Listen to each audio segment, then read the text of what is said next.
வணக்கம். வசியின் வாசிப்புகளில் கம்பராமாயணம் யுத்தகாண்டம் பகுதியில் முதற்போர் புரி படலத்தின் தொடர்ச்சி. வானரர்களின் நிலையை லக்ஷ்மணன் கண்டான். அவனுடைய நெஞ்சிலே சினத்தீ பொங்கி வழிந்தது. உடனே தனது வில்லை வளைத்தான். கோடி கோடியான கொடுஞ்சரங்களை வில்லில் பூட்டி ராவணன் விட்ட அம்புகளின் மேல் தொடுத்தான். அக்கணத்தில் ராவணனின் கொடிய அம்புகளை லக்ஷ்மணனது அம்புகள் அறுத்தொழித்தன. மேலும் அவ்வம்புகள் தொடர்ந்து சென்று ராவணன் கைகளில் இருந்த 10 விற்களையும் முறித்தழித்தன. லக்ஷ்மணனது வீரத்தை கண்ட வானவர்கள் மகிழ்ச்சியால் ஆரவாரம் செய்து வாய்க்கொட்டினார்கள். இம்மை மறுமை வினைகளை நீங்கிய முனிவர்கள் மகிழ்ந்து அன்றளந்த மலர்களை சொரிந்து போர்க்களத்தை பூக்காடாக்கினார்கள். நல்லறம் பாடிக்கொண்டு கூத்தாடிற்று. அரக்கர்களோ உடல் வேர்த்து நெஞ்சம் வெதும்பினார்கள். அதே சமயம் ராவணன் லக்ஷ்மணனின் தோல் வலிமையைக் கண்டு மகிழ்ச்சி அடைந்தான். அவனால் லக்ஷ்மணனை பாராட்டாமல் சும்மா இருக்க முடியவில்லை. அவன் லக்ஷ்மணனை மகிழ்ச்சியோடு நோக்கி, லக்ஷ்மணா, உனது போர் செய்யும் வலிமை மிக நன்றாக இருக்கின்றது. உனது உடல் வலிமையுடன் சேர்ந்த வீரமும் மிக நன்று. நீ பார்க்கும் பார்வையும் நன்று, கை விசையும் நன்று, கல்வியும் நன்று, உனது வலிமையும் நன்று. நீ போர் செய்யும் அழகும் நன்று. முன்பு தண்டகாரண்யத்தில் கரனுடைய சேனைகளை அழித்த ராமனும் தேவலோகத்தில் தனது ஒப்பற்ற வில்வலிமையால் இந்திரனை வென்ற எனது மகன் இந்திரஜித்தும் கட்டமைந்த வில்லை கையிலே பிடித்துள்ள என்னையும் தவிர உனக்கு ஒப்பானவர்கள் வேறு யார் இருக்கின்றார்கள் என்று கூறி அதிசயித்தான். பின்பு ராவணன், இவனை கொல்ல வேண்டிய நாள் இன்றே, எனவே நான் செய்ய வேண்டிய தொழிலும் இதுவே ஆகும் என்று எண்ணி சினம் பொங்க முன்பு தனக்கு பிரம்மன் அளித்த வேலினை லக்ஷ்மணன் மேல் எடுத்தெறிந்தான். அவ்வேல் லக்ஷ்மணனின் அம்புகள் அனைத்தையும் அழித்துவிட்டு தீப்பொறி சிந்திக்கொண்டு அவன் மார்பிலே பாய்ந்தது. தனது மார்பிலே வேல் பாய்ந்ததும் லக்ஷ்மணன் உடனே மூர்ச்சித்து போர்க்களத்தில் விழுந்தான். இளைய பெருமாள் அரக்கர் வேந்தனின் வேலால் தாக்கப்பட்டு மயங்கி விழுந்ததும் பெரிய வானரச்சேனை நிலைகெட்டு ஓடலாயிற்று. தேவர்கள் அதனால் வருத்தம் அடைந்தார்கள். முனிவர் பெருமக்களும் வருந்தி துடித்தார்கள். அரக்கர்கள் அவற்றையெல்லாம் கண்டதும் மிகுந்த களிப்படைந்தார்கள். அக்களிப்பால் கடலோசையை விட 2 மடங்கு அதிகமாக ஓசை எழும்படி ஆரவாரித்தார்கள். அந்த அதிர்ச்சியால் அப்போது பூமண்டலமும் சக்கரம் போல் சுழன்றது. சூரியனுடைய ஒளியும் மாறுபட்டது. அரக்கர் வேந்தன் இளைய பெருமாளின் நிலையை கண்டான். அவன் தனக்குள், இந்த மானிடன் நான் எறிந்த வேலுக்கும் மஞ்சவில்லை, அதனால் இறந்து போகவும் இல்லை, உயிர் மட்டும் சோர்ந்து கிடக்கின்றான் என்பதை எண்ணி முடிவாக அறிந்தான். மேலும் மூச்சித்து கிடக்கும் இவனை அப்பால் தூக்கிச் செல்வேன் என்று நினைத்து நஞ்சால் செய்தது போன்ற கொடிய நெஞ்சுடைய ராவணன் லக்ஷ்மணன் மண்ணில் கிடந்த இடத்தை நோக்கி நடந்தான். லக்ஷ்மணன் அருகில் சென்ற ராவணன் முன்பு பொன்மலை இருக்க வெள்ளிமலையை தான் எடுத்ததற்கு நாணம் கொண்டவன் போல அந்த அவமானம் தீரும்படி குற்றமற்ற பொன்மலை என கிடந்த அவனை தனது 20 கைகளினாலும் இப்போது தூக்கத் தொடங்கினான். தன்னை ராவணன் தூக்கத் தொடங்கிய பொழுது சற்றே அறிவு தெளிந்த லக்ஷ்மணன் தனது நிலையை எண்ணினான். இயற்கையிலேயே லக்ஷ்மணன் திருமாலின் அம்சமானவன். அதனால் தனது நிலையை அவன் புரிந்து கொண்ட போது ராவணனால் அவனை தூக்க முடியவில்லை. ஆயினும் தொடர்ந்து முயற்சி செய்தான். அப்போது இலங்கேஸ்வரன் கடலைப் போல் காணப்பட்டான். அவனுடைய 20 கைகளும் அலைகளைப் போல் தோன்றின. அதே சமயம் லக்ஷ்மணன் ராவணன் அலைகள் போன்ற கைகளுக்கு நடுவே காணப்பட்டதானது. கடல் நடுவே சிறந்த சந்திரன் எழுந்தது போல் இருந்தது. லக்ஷ்மணனை தூக்க முடியாத ராவணன் வெம்மையாக பெருமூச்சு விட்டு சற்றே அயர்ந்தான். அப்போது எங்கோ ஒரு மூலையில் இருந்து அனுமன் அதனை கண்டான். அவன் சட்டென்று லக்ஷ்மணனை தூக்கி கொண்டு தடுக்க முடியாத வேகத்துடன் அப்பால் சென்றான். தனது குட்டியை சுமந்து கொண்டு மரம் போய் சேரும் மந்தியைப் போல ஞானமும் தூய்மையும் உடையவனான அனுமன் பெரும் பக்தியினால் லக்ஷ்மணனை தனது மார்போடு அணைத்து தூக்கிச் சென்றான். அரக்கனின் வேலால் மயங்கி கிடந்த லக்ஷ்மணன் சிறிது நேரத்திற்குள் முழுவதுமாக தெளிந்தான். லக்ஷ்மணன் பழைய நிலையை அடைந்ததைக் கண்டதும் அனுமன் மகிழ்ந்து பொய்யில்லாத ராமபிரான் என்று இருந்த இடத்திற்கு சென்றான்.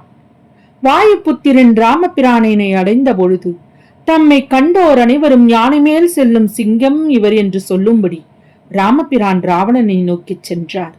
அதை கண்ட தேவர்கள் மகிழ்ச்சியால் ஆரவாரித்தார்கள். புத்தம்புது மலர்களை பெருமான் மேல் தூவி போற்றினார்கள்.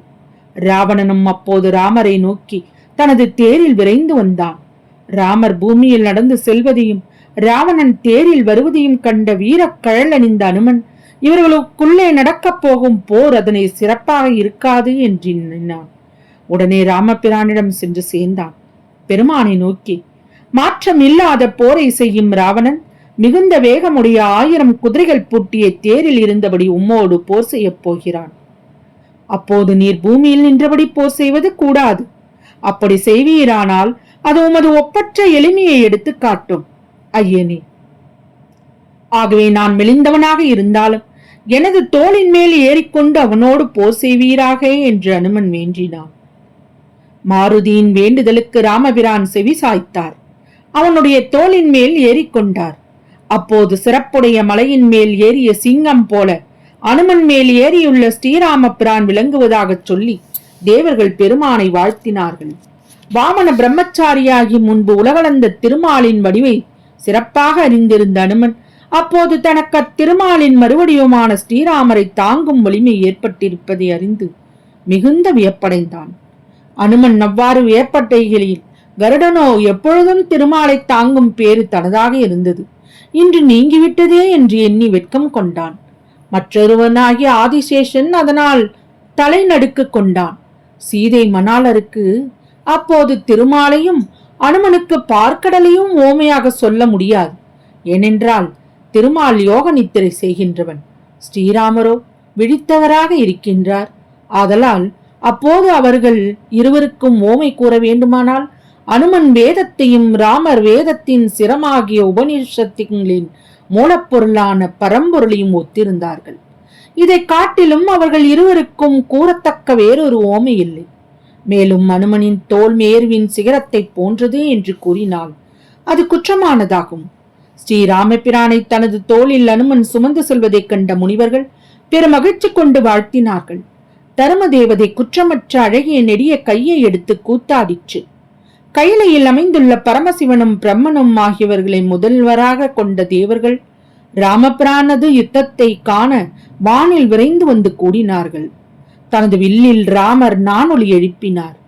ஊழிக்காலத்தில் உலகத்தையெல்லாம் விழுங்கி வயிற்றில் அடைக்கின்ற உருத்திரமூர்த்தியின் ஆரவாரம் போல் அவ்வொளி எழுந்து எங்கும் பரவிற்று.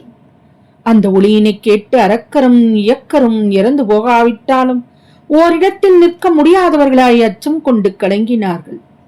வரிசையாக இருக்கின்ற பெரிய உலகங்களும் நிலைக்கலங்கின. அஞ்சுதலையே எப்பொழுதும் கொள்ளாத சிவபெருமானும் பிரம்மதேவனும் தலைநடுக்கம் கொண்டார்கள். அச்சமயத்தில் ஊழித்தீ போன்றனவும் பவழம் போன்ற நிறம் கொண்டனவும் கடல் நீரையும் வற்றிவிடும்படி குடிக்கும் வலிமையுடையனவும் திசைகளையெல்லாம் அளக்கும் தன்மை அமைந்தனவும் கீழே சென்றால் மண்ணையும் மேலே சென்றால் வானத்தையும் தொலைக்கும் திறம் வாய்ந்தனுமான கொடிய 7 அம்புகளை ராமபிரான் மேல் ராவணன் தொடுத்து விட்டான். உடனே ராமர் தமது வில்லை வளைத்து 7 அம்புகளை தொடுத்து விட்டார். ராம பானங்கள் 7 அக்கணத்தில் விரைந்து சென்று ராவண அம்புகள் 7 ஒவ்வொன்றும் 7 துண்டாகும்படி சிதைத்து அழித்தன. பின்னும் ராமர் ஊழி தீயும் நாணும்படியாக தீப்பொறிகளை உமிழ்ந்து செல்லும்படியான 5 அம்புகளை பிரயோகித்தார். அவ்வம்புகள் ராவணனை நோக்கி விரைந்தன. அது கண்டு ராவணன் தனது 5 அம்புகளால் அவற்றை விலக்கினான். மேலும் அவன் தொடர்ந்து கொடிய 10 அம்புகளை ராமர் மேல் விடுத்தான். ராவண அம்புகள் மறு வினாடி ராமர் தமது 10 அம்புகளால் அழித்தார். பின்பு தம்மேல் ராவணன் அருகில் இருந்த அவனது படைவீரர்களான அரக்கர்களில் எரிந்த ஆயுதங்களை எல்லாம் தமது அம்புகளால் ராமர் வீணாக்கினார். அரக்கர்கள் உடனே கோபத்துடன் மலைகளையெல்லாம் பெயர்த்தெடுத்து ராமர் மேல் எரிந்தார்கள். அம்மலைகளை ராமர் தமது பானங்களால் அழித்துவிட்டு அவ்வரக்கர்களின் தலைகளை தனியாகி பெரும் மலைகளாக குவியும்படி செய்தார். தொடரும். வசியின் வாசிப்புகளை சப்ஸ்கிரைப் பண்ணுங்க, லைக் பண்ணுங்க, ஷேர் பண்ணுங்க. உங்க கருத்துக்களை கமெண்ட்ல பதிவு பண்ணுங்க. நன்றி.